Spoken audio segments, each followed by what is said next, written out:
നമസ്കാരം. ഇരിക്കെ. ഒരുപാട് ആളുകൾ വന്നും പോയി ഇരിക്കുക. ഒരു കാര്യത്തിൽ എനിക്ക് നിർബന്ധമുണ്ട്. എന്തു വന്നാലും കുട്ടികളെ പഠിപ്പിക്കാൻ ഏറ്റവും നല്ല ഒരാളെ ഞാൻ നിയമിക്കൂ. TTC എവിടെയാ പഠിച്ചത്? ആലപ്പുഴ NSS-ലാ. ആഹാ, NSS-ലാണ് പിന്നൊന്നും പറയണ്ട. നല്ല അസല് കോച്ചിങ് അല്ലേ അവിടെ? ഫസ്റ്റ് ക്ലാസ്സിൽ പാസ്സായതാ. ആഹാ, എന്നാ പിന്നെ കൂടുതലൊന്നും ആലോചിക്കാനില്ല. കുട്ടിയെ നിയമിച്ചു എന്നങ്ങോട്ട് കൂട്ടിക്കോളൂ. പിന്നെ ഒരു സ്കൂൾ മാനേജറുടെ ബുദ്ധിമുട്ട് നിങ്ങൾക്ക് മനസ്സിലാവുമല്ലോ. സർക്കാരിന്റെ ഗ്രാൻഡിൽ ചോക്ക് വാങ്ങിക്കാൻ പോലും കഴിയില്ല. മെയിൻ്റനൻസ് ഒക്കെ എന്താ ചെലവ്? ഈ സീറ്റിന് ഇപ്പോ 5 ലക്ഷമോ 6 ലക്ഷമോ തരാൻ ആൾക്കാരുണ്ട്. പക്ഷേ എനിക്ക് പ്രധാനം പണമല്ല, ടീച്ചറുടെ കഴിവാ. അക്കാര്യത്തിൽ കുട്ടിയെ എനിക്ക് നന്നായിട്ട് ബോധിച്ചു. അതുകൊണ്ട് 5 6 ഒന്നും വേണ്ട, ഒരു 4 ലക്ഷത്തിന് നമുക്ക് സംഗതി ശരിയാക്കാം. കുട്ടിയെ പഠിപ്പിക്കാൻ തന്നെ. കൂടുതലൊന്നും സംസാരിക്കാൻ ഇപ്പൊ സമയമില്ല. ഈ തുക ഉണ്ടോ ഇല്ലയോ? എനിക്ക് 5 പെൺകുട്ടികളാണ്. അതിന് ഞാൻ ഉത്തരവാദിയല്ലല്ലോ. 4 ലക്ഷത്തിന്റെ വകുപ്പില്ലെങ്കിൽ സന്തോഷമായിട്ട് എഴുന്നേറ്റുള്ളൂ. കഴിവുള്ള ഒരു ടീച്ചറെയാണ് വേണ്ടെന്ന് പറഞ്ഞിട്ട് സാറിപ്പോ. കഴിവെന്ന് പറഞ്ഞാൽ അതിൽ സാമ്പത്തികവും പെടും. വാക്കുകൾ പ്രയോഗിക്കുന്ന ആലോചിച്ചിട്ട് തന്നെയാണ്. 4 ലക്ഷം കൊണ്ടുവന്നിട്ട് ബാക്കി സംസാരം. ഞാൻ കുറച്ച് തിരക്കില്ല.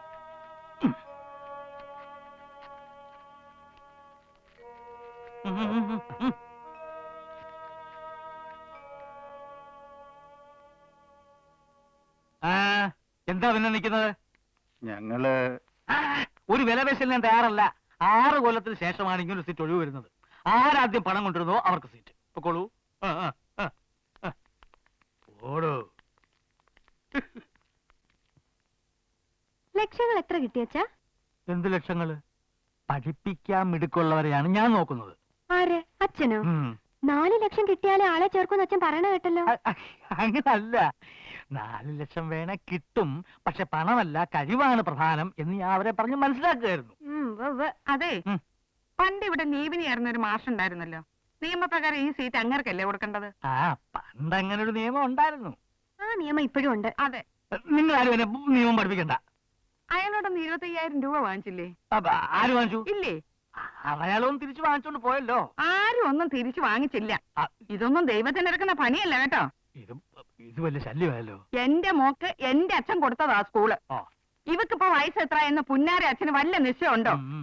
സ്കൂള് കയ്യിൽ നിന്ന് പോകുന്നുള്ള പേടി കൊണ്ട് ഇവക്ക് വരുന്ന കല്യാണാലോചനകൾ മുഴുവൻ മുടക്കുന്ന നിങ്ങളാ. വിശാലം, എന്താ ഞാൻ പറഞ്ഞത് സത്യമല്ലേ? ഒരു മനുഷ്യൻ ഇത്രയും പണക്കൊതി പാടില്ല. അമ്മ പറയുന്നത് നേരാണോ അച്ഛാ? സ്കൂള് പോകുന്നുള്ള ഭയം കൊണ്ടാണോ എന്റെ കല്യാണം നടത്താത്തത്? നിന്റെ അമ്മയ്ക്ക് പ്രാന്ത. എങ്കിൽ അമ്മയെ നമുക്ക് വല്ല മനഃശാസ്ത്ര വിദഗ്ധരെയും കാണിക്കാം. മോളെ, സ്കൂൾ നോക്കി നടത്തുന്നത് ഞാൻ മോളോട് പല പ്രാവശ്യം പറഞ്ഞിട്ടുണ്ട്.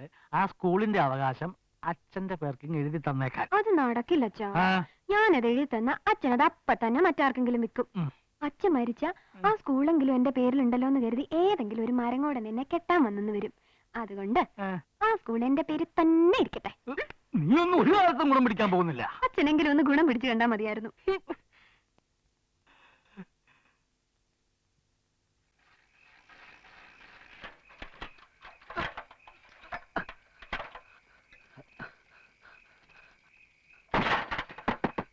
സാർ, സാർ, ഒരു അപരിചിതനാണ്. വാതിൽ തുറക്ക്, വാതിൽ തുറക്ക്. ഒരു അപരിചിതനാണ്. ഞാൻ ശങ്കരനാരായണൻ, കേരള TTC 86 ബാച്ച്, നാട് കുറുവാഞ്ചേരി. കൊപ്ര കച്ചവടക്കാരൻ ഇസ്മയിൽ രാത്രി 10 മണിക്കാണ് വിവരം പറയുന്നത്. ആരാ ഈ പാതിരാത്രി കയറുമെന്ന് ഒച്ച വയ്ക്കുന്നേ? ഞാൻ കേരള TTC സ്കൂളിൽ സീറ്റ് ഒഴിവുണ്ടെന്ന് അറിഞ്ഞിട്ട് വന്നതാ. ഇതിനൊന്നും നേരവും കാലമൊന്നും ഇല്ലേ?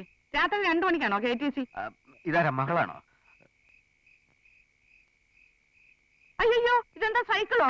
പോലായി മുഴുവൻ മണ്ണായില്ലോ. മുറ്റത്ത് വെച്ചാ സൈക്കിളിന്റെ ടയർ പട്ടിയടിക്കും. ടയർ അടിക്കുന്ന പറ്റിയൊന്നും ഇവിടെ ഇല്ല. ആരാമേ? ഏതോ ഒരു KTC. KTC അല്ല, കേരള TTC, നാട് കുറുവാഞ്ചേരി. ഇതാരാ, ഭാര്യയാണോ? കുറുവാഞ്ചേരിയിൽ ഇവിടം വരെ സൈക്കിൾ ചവിട്ടി വന്നോ?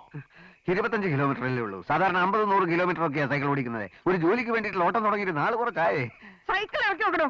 നമുക്ക് പുറത്തിറങ്ങി സംസാരിക്കാം. അയ്യോ, എന്താ? എവിടെ നോക്കട്ടെ. 4 ലക്ഷമാണ് ഡിമാൻഡ് എന്ന് അറിഞ്ഞു. അത് ഇച്ചിരി കൂടുതലാണ്.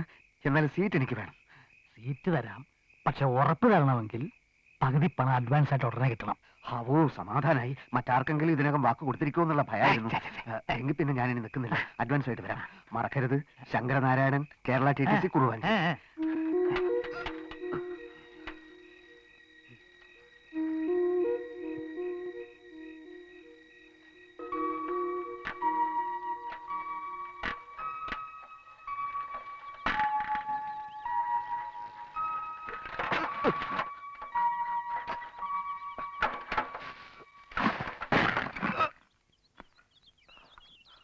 ഏതവനാണോ അത്? ഞാൻ ശങ്കരനാരായണൻ. അയ്യോ എന്റെ ചട്ടിയൊക്കെ പൊട്ടിച്ചു.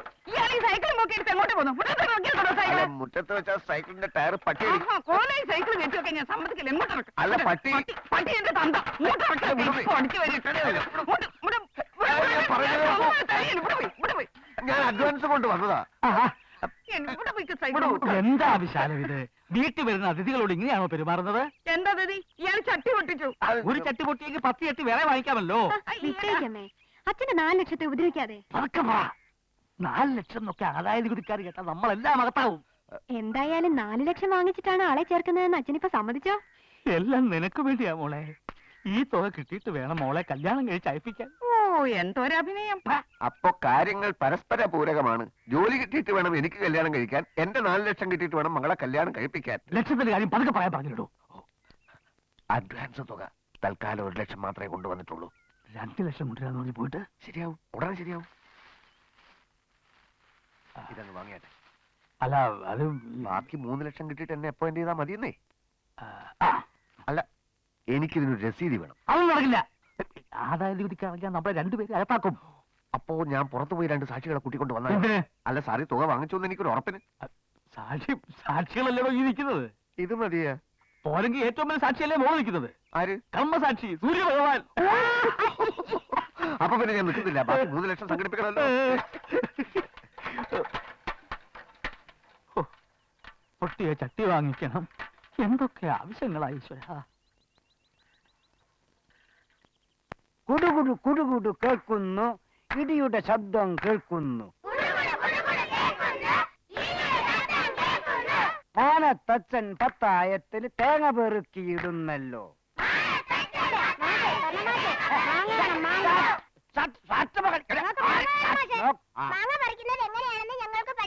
എന്നിട്ട് വർഷമാസഗതി എനിക്ക് ഉണ്ടാവാനോ? എന്നെ ഒന്നും കിട്ടൂല. മുണ്ടെന്ന് പറയാനാണെന്ന് ചിന്തിക്കണേ.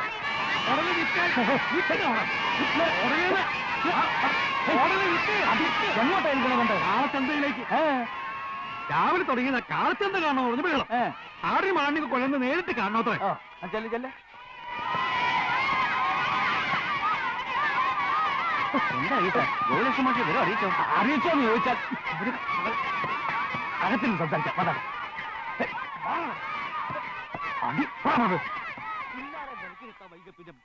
എന്തോന്ന്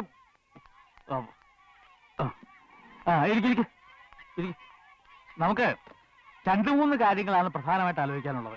അതിലൊന്ന് ആന ടീച്ചറിന്റെ കാര്യമാണ്. 4 കൊല്ലം മുമ്പുള്ള കാര്യമായിരിക്കാം, എന്നാലും ഈ ഇരിക്കുന്ന ആന ടീച്ചറുടെ മുഖത്ത് കരിവാരി തേച്ചിട്ട് പോയ ആളാണ് ആ ഗോകുലകൃഷ്ണൻ മാഷ്. അതൊക്കെ ആന ടീച്ചർ അപ്പോഴേ മറന്നു കാണും. അല്ല ടീച്ചറെ? മറന്നിട്ടൊന്നുമില്ല. ആ എന്റെ കാര്യത്തിൽ ഇടപെടാൻ അയാൾക്ക് ആരാ അധികാരം കൊടുത്തത്? എന്റെ ഭർത്താവിന് ഞാൻ ആരാണെന്ന് അറിയാവുന്നതുകൊണ്ടല്ലേ കൂടുതൽ കുഴപ്പങ്ങൾ ഉണ്ടാകാതിരുന്നത്. എന്നാലും അവൻ കാണിച്ച ചരിത്രമല്ലേ. പക്ഷേ അയാളിവിടെ മാഷായിട്ട് വരുന്നതിൽ എനിക്ക് പ്രശ്നമൊന്നുമില്ല. അത് ടീച്ചറുടെ വലിയ മനസ്സ്. എന്നാൽ എനിക്കത് അങ്ങോട്ട്. അന്ന് അയാൾ 25,000 രൂപ തന്നിട്ടുണ്ടെന്ന് പറഞ്ഞതായിട്ടാണല്ലോ എന്റെ ഓർമ്മ. അല്ലെങ്കിലും ക്ലെയിം ഉള്ള ആളെ വേണ്ടേ ചേർക്കാൻ? ഞാൻ വിവരമൊക്കെ അറിയിച്ചെന്നേ. അയാൾക്ക് വേറെ എന്തെങ്കിലും ജോലി കിട്ടിക്കാണും. അല്ലാതെ 3-4 കൊല്ലമായിട്ട് ഈ ജോലിക്ക് വേണ്ടി വായും പിടിച്ചിരിക്കുമെന്ന് വിചാരിക്കാൻ ഒരു ന്യായവും കാണുന്നില്ല. ഞാൻ ഇന്നലെ ഒരു മിടുക്കനായ ചെറുപ്പക്കാരനെ കണ്ടു. കുറുവാഞ്ചേരിക്കാരനൊരു ശങ്കരനാരായണൻ. പാവായുടെ പണമൊന്നുമില്ല, ഞാനത് നോക്കൊന്നുമില്ല. സാർ, അടിസ്ഥാനപരമായി ഗോകുലകൃഷ്ണൻ മാഷ് ഒരു പാവാണ്. അയാൾ ഇല്ലെങ്കിൽ മറ്റൊരാളെ ആലോചിച്ചാൽ മതി. അയാൾക്ക് വേറെ ജോലി കിട്ടിക്കാണും മാഷേ.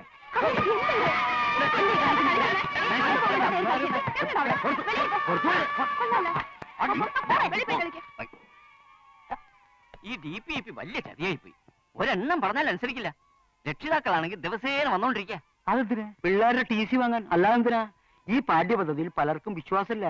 പിള്ളേര് 10ാം ക്ലാസ് എത്തുമ്പോഴേക്കും 8ഉം പൊട്ടും തിരിയാത്ത പൊട്ടന്മാരായി പോകുന്ന എല്ലാവരുടെയും പേടി. കൊടുക്കരുത്, ഒരൊറ്റ എണ്ണത്തിന് TC കൊടുക്കരുത്. എന്ന് വെച്ചാൽ TC താടാന്നൊക്കെ പറഞ്ഞ് ചിലർ തല്ലാൻ വരിക. തല്ല് കൊണ്ടാലും TC കൊടുക്കരുത്. ഈ DPIP യുടെ പോക്ക് ഇങ്ങനെയാണെങ്കിൽ നമ്മുടെ സ്കൂളിന്റെ നിലനിൽപ്പ് തന്നെ അവതാളത്തിലാവും.